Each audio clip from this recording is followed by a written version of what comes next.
제자는 전적으로 선생님한테 헌신하는 것이지만 중요한 것은 깊은 관찰력이 함께 가야 진정한 제자입니다. 물리적으로 행할 수 있습니다. 형식적으로 행할 수도 있습니다. 같이 한평생 따라다닐 수도 있습니다. 같이 죽을 수도 있습니다. 그러나 그것만으로는 제자라 할 수 없습니다. 왜냐하면 스승의 뜻, 스승의 마음, 스승의 그 깊은 의지를 잘 읽어야 하기 때문입니다. 그의 하는 일을 깊이 관찰하여야 됩니다. 그리고 저분이 무엇 때문에 저렇게 하는지, 저렇게 하는 것은 무엇을 의미하는지를 알고 그 뜻, 그 깊은 의미에 동참해야 하는 것입니다. 이렇게 할 때 비로소 제자가 아니겠습니까? 쫄렁쫄렁 따라다닌다고 제자입니까? 그 뜻을 알고 깨달아야 합니다. 예수 믿는 사람들의 첫째 별명이 제자입니다. 복음서에 보면 많은 사람들이 예수님을 따랐어요. 그러나 아시는 바와 같이 예수님을 깊이 이해한 사람 없고, 심지어는 12제자마저도 그 당시에도 복음서를 보는 대로 그렇게 깊이 예수님을 이해하지 못하고 따랐던 모습을 보게 됩니다. 또 예수 믿는 사람들의 두 번째 별명이 성도입니다. 거룩한 무리라 하는 뜻이죠.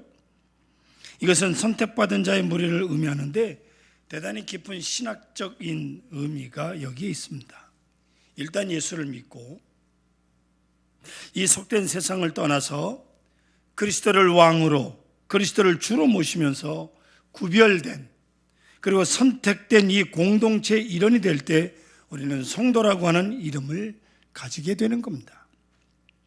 지극히 교회론적 의미가 있는 별명입니다.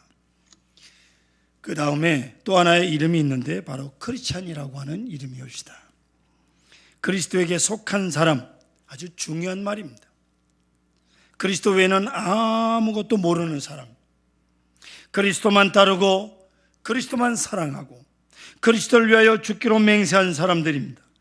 순교를 두려워하지 않는 사람들이. 이들을 초대교회에서는 세술에 취한 자라 그렇게 표현을 합니다. 세술에 취했다, 초이성적인 모습입니다. 인간으로서는 이해하기 어려울 정도로 전적으로 주님께 의탁한 생을 사는 사람들을 가리켜서 크리스찬이라고 하는 겁니다. 그리스도의 영에 이끌려 사는 사람이 크리스찬이 올시다. 로마서 9장 9절에 사도 바울은 아주 유명한 말씀을 합니다. 누구든지 그리스도의 영이 없으면 그리스도의 사람이 아니라고 말이죠. 보세요, 지식의 문제입니까? 아닙니다. 그리스도의 영이 내 안에 있어서 그 영이 내 영을 지배하고 내 이성을 지배하고 내 몸을 지배하고 내 감성을 지배하고 그리고 그리스도의 생명력에 이끌려 사는 그 사람을 크리스찬, 즉 그리스도인이라고 말하는 거예요. 내 멋대로 살면서 그리스도인이라고 말하는 게 아닙니다. 오늘 본문에 보면 이 그리스도인의 몇 가지 유형이 있는 것을 보게 되는데, 그리스도께서는요, 당신 앞에 오는 사람들 얼굴을 보시면 마음을 읽으셨어요. 딱 보시자마자 이 사람은 지금 어떤 마음을 가지고 있다 하는 것을 다 아시고 읽으시고 그리고 적당하게 그에게 합당한 말씀을 하십니다.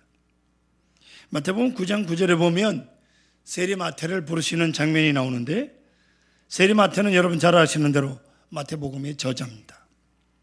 그는 지금 어떤 인원으로든지 간에 세관에 앉아서 세금을 받고 있습니다. 그 세관 앞을 지나가시던 예수님께서 이 마태를 보시는 순간 마태와 눈이 마주치셨겠지요. 예수님께서는 그 순간 그의 마음을 읽으셨습니다. 그가 지금 얼마나 고민에 빠져 있으며 얼마나 메시아를 간절히 기다리고 있는지, 얼마나 신앙적으로 주의 날을 기다리고 있는지를 아시고 오직 한마디, 너는 나를 쫓으라 하십니다. 마태는 그 한마디에 예 하고 나섰습니다. 모든 것을 버려두고 예수님을 쫓습니다. 그날 당장 자기 집을 열어서 많은 세리들을 데려다 놓고 예수님을 거기 초청하게 됩니다.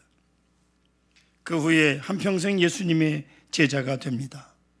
자, 여러분 어떻습니까? 긴 이야기가 필요합니까? 구구절절 뭘 이렇게 사설을 드러나야 됩니까? 예수님께서 그 깊은 마음을 읽으셨습니다. 그리고 나를 쫓으라 딱 한마디 하셨습니다. 예수 믿는 거 긴 말이 필요 없어요. 그런데 오늘 본문에는 조금 이야기가 다른 것이 나옵니다. 서기관이라고 하는 사람이 예수님께 나와서 선생님이요, 어디로 가시든지 저는 쫓으리이다 하고 자원을 합니다. 그러나 예수님께서는 간접적으로 거절합니다. 직접적 거절이 아닙니다. 이제 선택은 이 사람에게 달렸습니다. 무슨 말씀인가 하니 이렇습니다.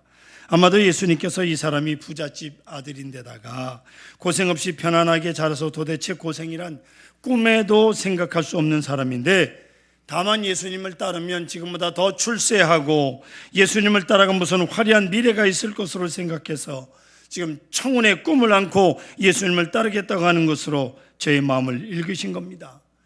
그리고 말씀하셨습니다. 여우도 굴이 있고 공중에 새도 거처가 있을 때 오직 인자는 머리 둘 곳이 없다. 무슨 뜻입니까, 여러분? 나는 가난하다.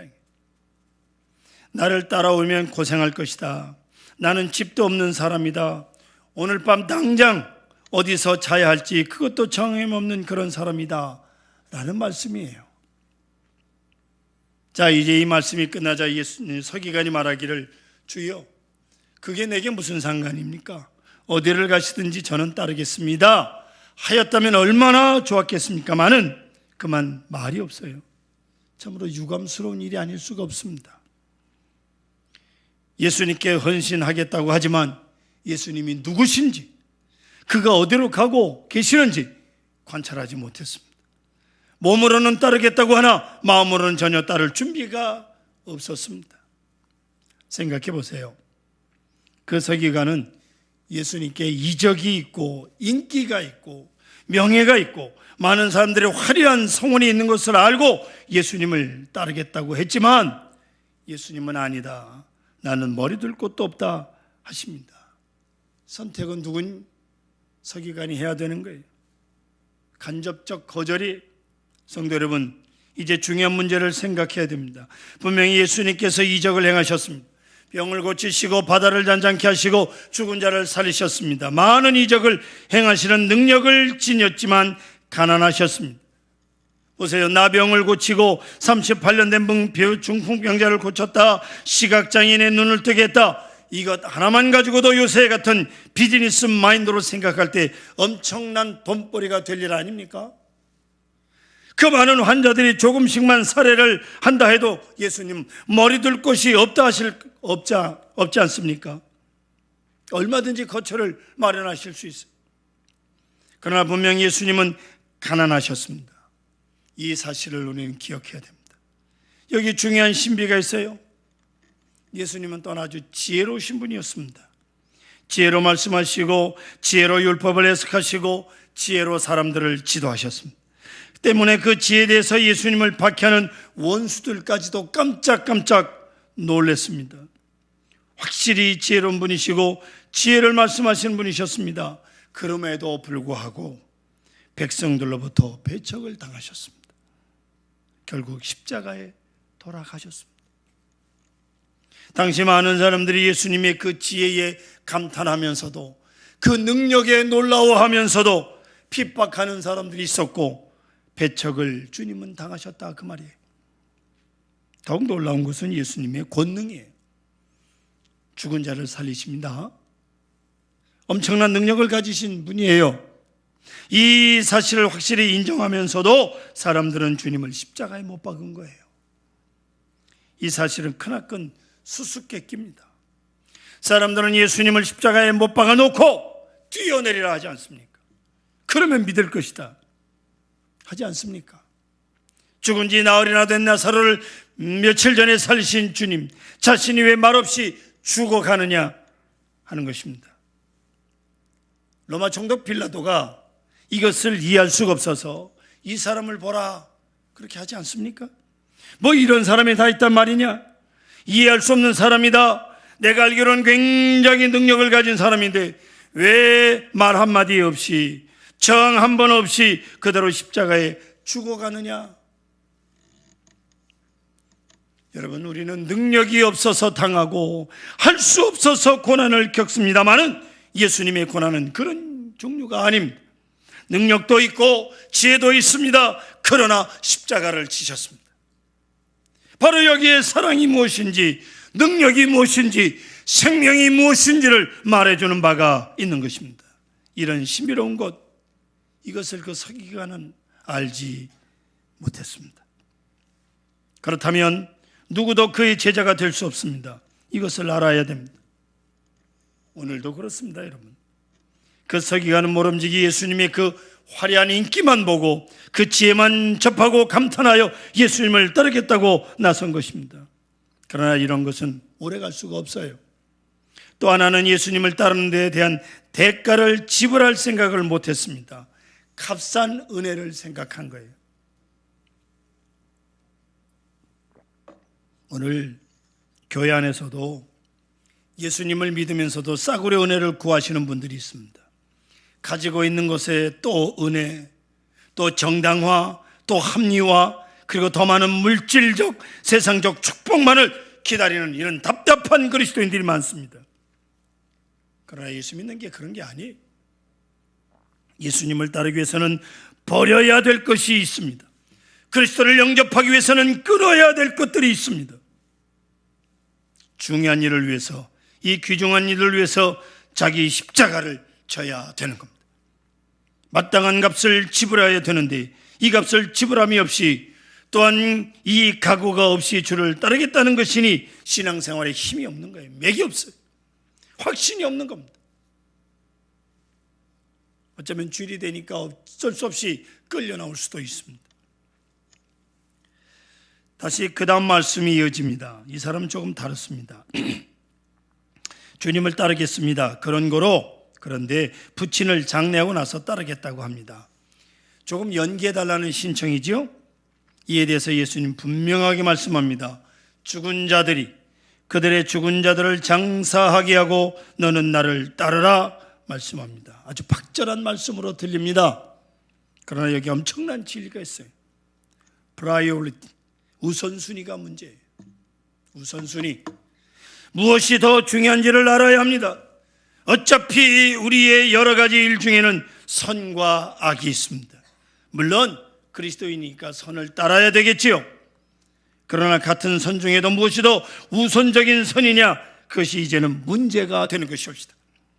절대 우선을 위해서 우리는 무덕불 그 차선, 그 다음의 일을 버려야 한다는 것입니다.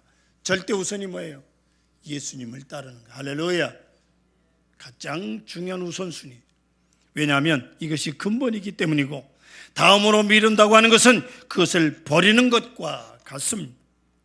옛날 우리나라에서는 부모가 돌아가시면 그 무덤가에 가서 3년 동안 심요 살해를 해야 효자라 했습니다. 그래서 어쩌라는 겁니까? 죽은 자든 죽은 자들로 장례하게 하고 너는 나를 따르라고 말씀합니다. 여러분, 아버지가 돌아가셨으면 그 아버지의 깊은 뜻을 알아서 못한 손을 내가 다 이룰 생각을 하고 노력해야지. 그래, 묘 앞에서 3년 동안 엎드려 있다고 효자냐고요. 어떻게 하는 게 효자입니까? 깊이 생각해야 돼요. 또한 우리는 자기의 나약성을 알아야 됩니다. 아비 장례를 치르고 나서 따르겠다? 한번 미뤄놓으면 미룬 일은요 실천하기가 어렵습니다. 즉시 해야 돼요. 오늘 당장 결단을 해야 됩니다. 일을 미루다 보면 그 일 못하는 거예요. 살 빼겠다? 말은 쉽지, 내일부터 결국 못하는 거예요. 사랑하는 성도 여러분, 여러분은 여러분 자신을 믿습니까? 내일 하겠다, 얼마 후에 하겠다, 여러분 믿을 수 있습니까? 지금 결단 내리지 않으면 안 되는 거예요. 제가 40년 가까이 목회를 하면서 돈 벌어서 헌금하겠다고 하는 사람, 대체로 헌금하는 거 못 받았어요. 못 봤어요. 다 속았어요. 얼마가 되었든지 지금 딱 걸 잘라서 낼 테면 내고 말 테면 말지. 뭘 돈 벌어서 하겠다고? 얼마나 벌라고요? 나이 들면 교회 봉사하겠다는 분들 보세요. 나이 들어서 힘도 없는데 뭐래요?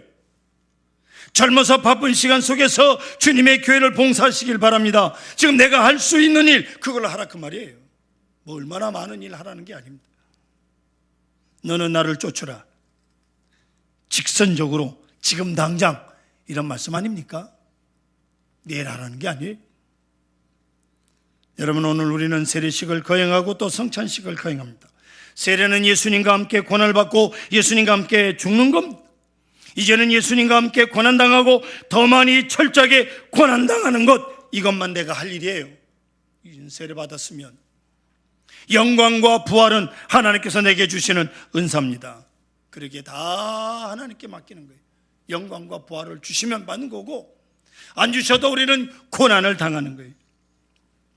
주님이 당하신 이 고난의 성찬을 통해서 더 많은 고난과 함께 믿음이 성숙하기를 주의 이름으로 축원합니다.